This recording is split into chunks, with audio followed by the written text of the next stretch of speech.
So now we have the third law, that is the law of multiple proportion. So in law of multiple proportion, like first of all you should know that who gave this law. It was given by Dalton in 1803.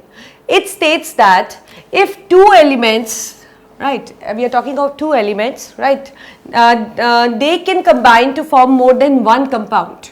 So let's say I have two elements, one is A and another is B, and they can combine to form more than one compound. So let's say that one compound is ABX, other is ABY. Then the masses of one element that combine with the fixed mass of other. That means we need to fix mass of one element. So let's say that we have fixed the mass for A element. We have fixed the mass for A element. Then the masses of one element, that means we are talking about the mass of B.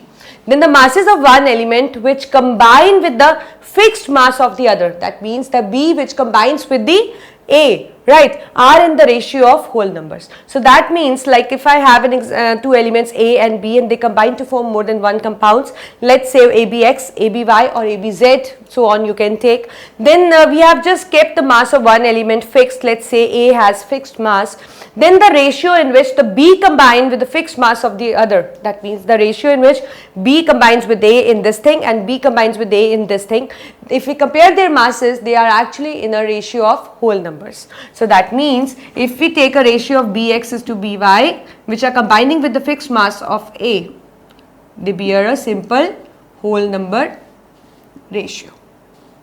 So this is what is stated by the law of multiple proportion.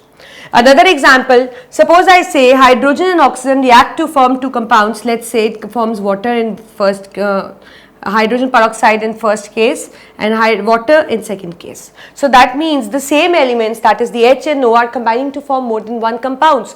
In one it is forming H2O2 and in the other it is forming water. So let's see, look for the masses. So let's say its mass is 2 grams, again it's 2 grams, here the mass is 16 grams and here it is 32 grams.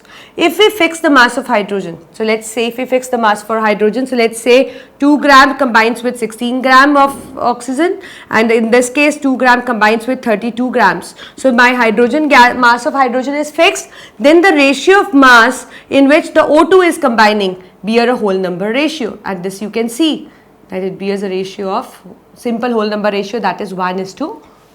So this is what actually is meant by law of multiple proportion. That means whenever two elements can combine to form more than one type of compound, then the masses of one element which combine with the fixed mass of the other element bears a ratio of whole numbers. So this is what is the law of multiple proportion.